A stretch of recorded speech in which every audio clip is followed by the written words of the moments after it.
Break ನಂತರ ಸುವರ್ಣ ನ್ಯೂಸ್ಗೆ ಮತ್ತೆ ಸ್ವಾಗತ. ನಿನ್ನೆಯಷ್ಟೇ ಕೇಂದ್ರ ಸರ್ಕಾರ ಪೆಟ್ರೋಲ್ ಬಾಂಬ್ ಹಾಕಿತ್ತು. ನಾಳೆ ಮತ್ತೊಮ್ಮೆ ಜನಸಾಮಾನ್ಯರ ಮೇಲೆ ಗದಾಪ್ರಹಾರ ಮಾಡೋದಕ್ಕೆ ರೆಡಿಯಾಗಿದೆ.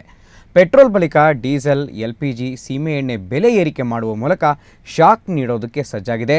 ಯಾವುದಕ್ಕೂ ನೀವು ರೆಡಿಯಾಗಿರಿ.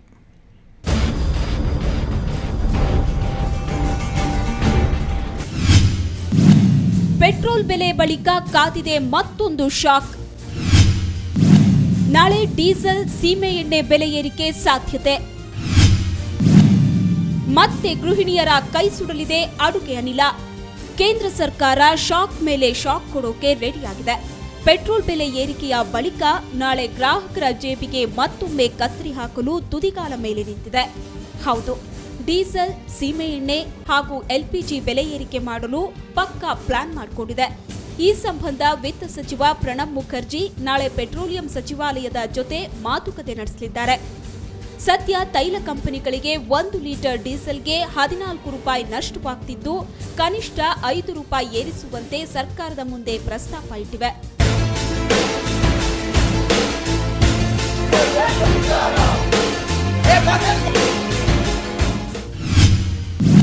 ತೈಲ ಕಂಪನಿಗಳ ಮನವಿಯಂತೆ ಏರಿಕೆ ಮಾಡದೇ ಇದ್ರೂ ಡೀಸೆಲ್ ಪ್ರತಿ ಲೀಟರ್ಗೆ 2 ರಿಂದ 3 ರೂಪಾಯಿ ಏರಿಕೆ ಮಾಡೋಕೆ ಕೇಂದ್ರ ಸರ್ಕಾರ ಮುಂದಾಗಿದೆ. ಇದರ ಜೊತೆಗೆ ಸೀಮೆ ಎಣ್ಣೆ ಹಾಗೂ LPG ಬೆಲೆ ಹೆಚ್ಚಳ ಮಾಡೋದು ಗ್ಯಾರಂಟಿ ಅಂತಲೇ ಹೇಳಲಾಗ್ತಿದ್ದು, ಅದು ಎಷ್ಟು ಅನ್ನೋದು ನಾಳೆಯೇ ಗೊತ್ತಾಗಬೇಕಿದೆ. ಈ ಮಧ್ಯೆ ಪೆಟ್ರೋಲ್ ಬೆಲೆ ಏರಿಕೆ ಖಂಡಿಸಿ ಬೆಂಗಳೂರು ಸೇರಿದಂತೆ ದೇಶದ ವಿವಿಧೆಡೆ ಬೃಹತ್ ಪ್ರತಿಭಟನೆಗಳು ನಡೆದವು. ಕೇಂದ್ರ ಸರ್ಕಾರದ ವಿರುದ್ಧ ಘೋಷಣೆಗಳನ್ನ ಕೂಗಲಾಯಿತು. ಆದರೆ ಕೇಂದ್ರ ಸರ್ಕಾರ ತನ್ನ ನಿಲುವನ್ನ ಸಮರ್ಥಿಸಿಕೊಂಡಿದೆ. ಈ ಸಂಬಂಧ ನವದೆಹಲಿಯಲ್ಲಿ ಮಾತನಾಡಿದ ಕಾಂಗ್ರೆಸ್ ವಕ್ತಾರ ಮನೀಶ್ ತಿವಾರಿ, ಪೆಟ್ರೋಲ್ ಬೆಲೆ ಇಳಿಕೆ ಸಾಧ್ಯವಿಲ್ಲ. ನಮಗೂ ಜನರ ಮೇಲೆ ಹೊರೆ ಹಾಕೋದಕ್ಕೆ ಇಷ್ಟವಿಲ್ಲ. ಬೇಕಿದ್ರೆ ರಾಜ್ಯ ಸರ್ಕಾರಗಳು ತೆರಿಗೆ ಕಡಿಮೆಗೊಳಿಸಲಿ ಅಂತ ಹೇಳಿದ್ದಾರೆ.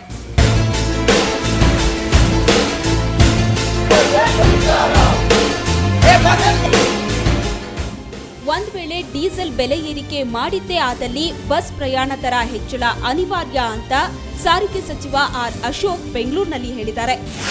ಪುಣ್ಯಕ್ಕೆ ಇನ್ನೂ ಡೀಸೆಲ್ ಬೆಲೆಯನ್ನು ಏರಿಕೆ ಮಾಡಿಲ್ಲ.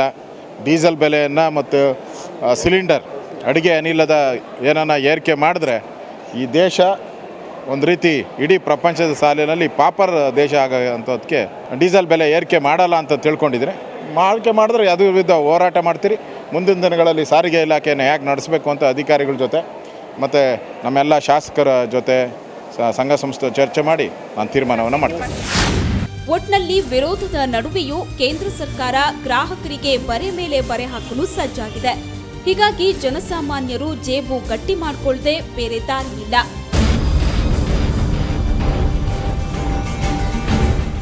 ಬ್ಯೂರೋ ರಿಪೋರ್ಟ್, ಸುವರ್ಣ ನ್ಯೂಸ್ 24/7. ಖಾಸಗಿ ದೂರಿನ ಭೂತ ಈಗ ಮಠಾಧೀಶರನ್ನು ಸುತ್ತಿಕೊಂಡಿದೆ.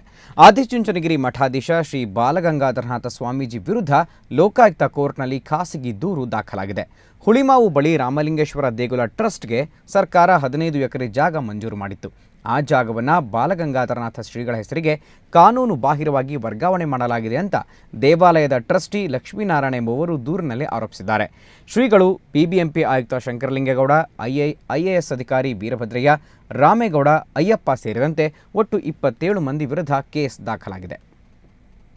KAS ಅಧಿಕಾರಿ ಮಹಾಂತೇಶ್ ಕೊಲೆ ಪ್ರಕರಣದ ರಹಸ್ಯವನ್ನು ಬೆಂಗಳೂರು ಪೊಲೀಸರು ಇವತ್ತಾದರೂ ಬಹಿರಂಗಪಡಿಸುತ್ತಾರೆ ಅನ್ನೋ ನಿರೀಕ್ಷೆಗಳಿದ್ದವು. ಆ ನಿರೀಕ್ಷೆ ಹುಸಿಯಾಗಿದೆ. ಆದರೆ ಪೊಲೀಸ್ ಮೂಲಗಳಿಂದ ತಿಳಿದು ಬಂದಿರೋ ಮಾಹಿತಿಯ ಪ್ರಕಾರ ಈಗಾಗಲೇ 5 ಜನ ಆರೋಪಿಗಳು ಸಿಕ್ಕಿಬಿದ್ದಿದ್ದಾರೆ.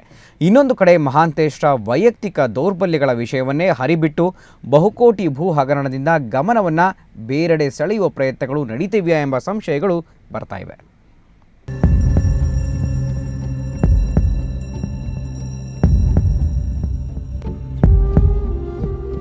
ಇವತ್ತಿಗೆ 9ನೇ ದಿನ KS ಅಧಿಕಾರಿ ಮಹಾಂತೇಶ್ ಮೇಲೆ ಹಲ್ಲೆ ನಡೆದು ಆತ ಕೊನೆಯುಸಿರೆಳೆದು 5 ದಿನಗಳಾದವು. ಈ ಹೊತ್ತಿನ ತನಕ ಆರೋಪಿಗಳ ಬಂಧನದ ಬಗ್ಗೆ ಒಂದೇ ಒಂದು ಅಧಿಕೃತ ಹೇಳಿಕೆ ಪೊಲೀಸರಿಂದ ಬಂದಿಲ್ಲ. ಜೊತೆಗೆ ಮಹಾಂತೇಶರ ಖಾಸಗಿ ದೌರ್ಬಲ್ಯಗಳ ಕಾರಣದಿಂದಾಗಿಯೇ ಕೊಲೆ ನಡೆದಿದೆ ಎಂಬ ಸುದ್ದಿಯನ್ನು ಕೆಲವರು ಬೇಕು ಅಂತಲೇ ಹರಡುತ್ತಿದ್ದಾರೆ ಎಂಬ ಮಾತುಗಳು ಕೇಳಿ ಬರುತ್ತಿವೆ. ಮಹಾಂತೇಶ್ ಮನೆಯಲ್ಲಿ ಸಿಡಿಗಳು ಸಿಕ್ಕವ? ಮಹಾಂತೇಶ್ ಮನೆಯಲ್ಲಿ ಅವರು ಇಬ್ಬರು ವೇಶ್ಯರೊಂದಿಗಿದ್ದ ಸಿಡಿಗಳು ಸಿಕ್ಕಿವೆ ಎಂಬ ಸುದ್ದಿ ಪೊಲೀಸ್ ಮೂಲಗಳಿಂದಲೇ ಕೇಳಿ ಬರುತ್ತಿವೆ. ಅದಕ್ಕೆ ಸಂಬಂಧಪಟ್ಟಂತೆ ಇಬ್ಬರು ಯುವತಿಯರನ್ನು ವಶಕ್ಕೆ ತೆಗೆದುಕೊಂಡು ವಿಚಾರಣೆ ನಡೆಸಿದ್ದು ಆಗಿದೆ.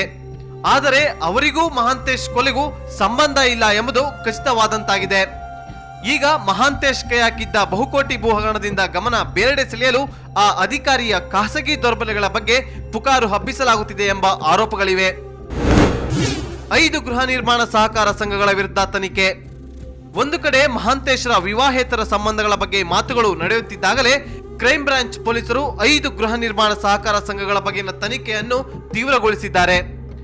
ಅವುಗಳ ಪೈಕಿ 2 ಸಹಕಾರ ಸಂಘಗಳು 100 ಕೋಟಿ ಮೌಲ್ಯದ ಜಮೀನನ್ನು ಮುಂಬೈ ಮೂಲದ ಬಿಲ್ಡರ್ಗಳಿಗೆ ಅಧಿಕೃತವಾಗಿ ಮಾರಾಟ ಮಾಡಿದ್ದವು. ಅದರಲ್ಲಿ ಪ್ರತಿಷ್ಠಿತ ರಾಜಕಾರಣಿಗಳ ನೆರಳು ಕಂಡು ಬಂದಿತ್ತು. ಆ ವಿಷಯ ಮಹಾಂತೇಶ್ವರ ಗಮನಕ್ಕೆ ಬಂದಿತ್ತು. ಅವರ ಆಡಿಟ್ ರಿಪೋರ್ಟ್ನಲ್ಲಿ ಈ ವಿಷಯ ಪ್ರಸ್ತಾಪಿಸಿದ್ದರೆ 100 ಕೋಟಿ ಹಗರಣ ಬಯಲಿಗೆ ಬರುತ್ತಿತ್ತು. ಈ ಹಿನ್ನೆಲೆಯಲ್ಲಿ ಕೊಲೆ ನಡೆದಿದೆ ಎನ್ನುವ ಪುಕಾರುಗಳು ಕೇಳಿ ಬಂದಿದ್ದು, ಸರ್ಕಾರ ಮತ್ತು ಪೊಲೀಸರ ವರ್ತನೆ ಗಮನಿಸಿದರೆ ಯಾರನ್ನು ರಕ್ಷಿಸುವ ಪ್ರಯತ್ನ ನಡೆಯುತ್ತಿದೆ ಎಂಬ ಸಂಶಯ ಬರುತ್ತಿದೆ. ಕ್ರೈಮ್ ಬ್ಯೂರೋ, ಸುವರ್ಣ ನ್ಯೂಸ್ 24/7, ಬೆಂಗಳೂರು. ನೋಯ್ಡಾದ ಆರುಷಿ ತಲ್ವಾರ್ ಮತ್ತು ಹೇಮರಾಜ್ ಹತ್ಯೆ ಪ್ರಕರಣಕ್ಕೆ ಹೊಸ ತಿರುವು ಸಿಕ್ಕಿದೆ. ಪ್ರಕರಣದಲ್ಲಿ ಆರುಷಿ ಪೋಷಕರ ದೋಷವನ್ನು ಗಾಜಿಯಾಬಾದ್ ಕೋರ್ಟ್ ಪತ್ತೆ ಮಾಡಿದೆ.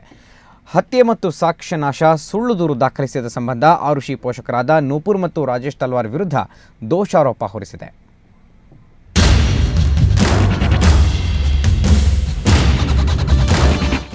ಆರೋಪದ ಸುಳಿಯಲ್ಲಿ ಆರುಷಿ ಪೋಷಕರು, ಹತ್ಯೆ ಮತ್ತು ಸಾಕ್ಷ್ಯನಾಶದ ದೋಷಾರೋಪ. ತೀವ್ರ ಕುತೂಹಲ ಕೆರಳಿಸಿದ ನೋಯ್ಡಾದ ಆರುಷಿ ತಲ್ವಾರ್ ಮತ್ತು ಮನೆಕೆಲಸದಾತ ಹೇಮರಾಜ್ ಹತ್ಯೆ ಪ್ರಕರಣ ಮಹತ್ವದ ಘಟ್ಟ ತಲುಪಿದೆ. ನಿನ್ನೆ ಪ್ರಕರಣದ ವಾದ ಪ್ರತಿವಾದ ಮುಗಿದಿದ್ದು, ಗಾಜಿಯಾಬಾದ್ ಕೋರ್ಟ್ ಆರುಷಿ ಪೋಷಕರಾದ ನೂಪುರ್ ಮತ್ತು ರಾಜೇಶ್ ತಲ್ವಾರ್ ಮೇಲೆ ಇಂದು ದೋಷಾರೋಪ ಹೊರಿಸಿದೆ. ಕೊಲೆಗೆ ಸಂಚು ಮತ್ತು ಸುಳ್ಳು ದೂರು ದಾಖಲಿಸಿದ ಆರೋಪವನ್ನ ಸಿಬಿಐ ಕೋರ್ಟ್ ಹೊರಿಸಿದೆ. ನೋಯ್ಡಾದ ಫ್ಲಾಟ್ನಲ್ಲಿ ವಾಸವಿದ್ದ ತಲ್ವಾರ್ ದಂಪತಿ ತನ್ನ ಮಗಳಾದ ಆರುಷಿ ಮತ್ತು ಮನೆಗೆಲಸದಾತ ಹೇಮರಾಜ್ನನ್ನ ಗಾಲ್ಫ್ ಸ್ಟಿಕ್ನಿಂದ ಹೊಡೆದು ಕೊಂದಿದ್ದಾರೆ ಎಂದು ಸಿಬಿಐ ವಾದಿಸಿತ್ತು. ಕೊಲೆಯಲ್ಲಿ ತಲ್ವಾರ್ ದಂಪತಿ ಪಾತ್ರವಿರುವ ಬಗ್ಗೆ ಸಾಂದರ್ಭಿಕ ಸಾಕ್ಷ್ಯಗಳು ಮತ್ತು ಸಾಕ್ಷಿಗಳ ಹೇಳಿಕೆಗಳು ಸಿಕ್ಕಿದೆ. ದಂಪತಿ ಸಾಕ್ಷ್ಯ ನಾಶ ಮಾಡಲು ಹೇಮರಾಜ್ ಶವವನ್ನ ನೇತು ಹಾಕಲು ಯತ್ನಿಸಿದ್ದಾರೆ. ಇದೇ ವೇಳೆ ಕೊಲೆ ನಡೆದ ಆರುಷಿ ಕೊಠಡಿ ಗೋಡೆಗಳನ್ನ ತೊಳೆದು ಸಾಕ್ಷಿ ಸಿಗದಂತೆ ಮಾಡಿದ್ದಾರೆ. ಪ್ರಮುಖವಾಗಿ ಕೊಲೆ ನಡೆದ ದಿನ ತಲ್ವಾರ್ ದಂಪತಿ ಆರುಷಿ ಮತ್ತು ಹೇಮರಾಜ್ ಬಿಟ್ಟರೆ ಬೇರಾರು ಮನೆಯಲ್ಲಿರಲಿಲ್ಲ ಎಂದು ಸಿಬಿಐ ವಾದಿಸಿದೆ. ಅಲ್ಲದೆ ತನಿಖೆ ದಾರಿ ತಪ್ಪಿಸಲು ಸುಳ್ಳು ಮಾಹಿತಿ ನೀಡಿದ್ದಾರೆಂದು ಸಿಬಿಐ ವಾದಿಸಿತ್ತು. ಆದರೆ ಇದನ್ನ ತಳ್ಳಿ ಹಾಕಿದ ತಲ್ವಾರ್ ಪರ ವಕೀಲರು ಕೊಲೆಗೆ ಆರೋಪ ಸಾಬೀತುಪಡಿಸುವಲ್ಲಿ ಸಿಬಿಐ ವಿಫಲವಾಗಿದೆ. ತಲ್ವಾರ್ ದಂಪತಿ ಕೊಲೆ ಮಾಡಿರುವ ಬಗ್ಗೆ ಯಾವುದೇ ಸ್ಪಷ್ಟ ಸಾಕ್ಷ್ಯಗಳಿಲ್ಲ ಎಂದಿದ್ದರು.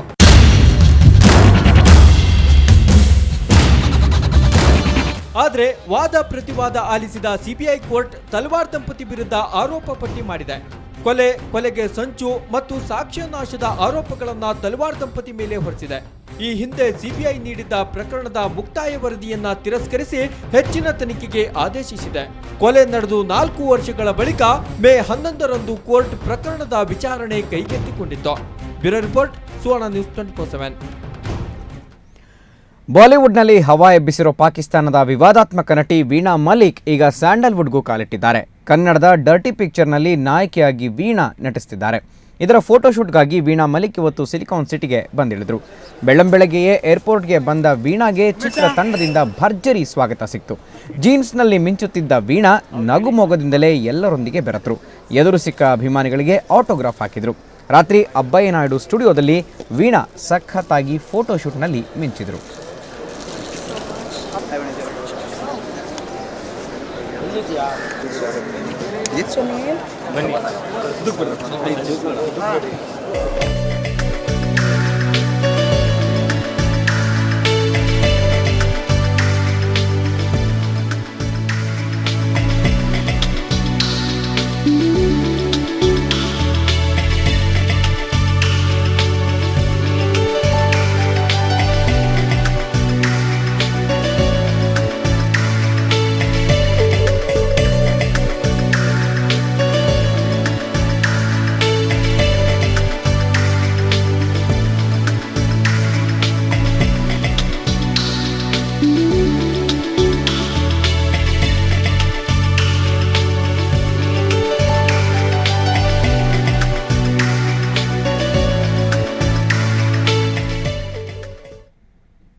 ಇವಿಷ್ಟು ಈ ಕ್ಷಣದ ಸುದ್ದಿ. ಕ್ಷಣ ಕ್ಷಣದ ಸುದ್ದಿಗಾಗಿ ನೋಡ್ತಾ ಇರಿ ಸುವರ್ಣ ನ್ಯೂಸ್ 24/7.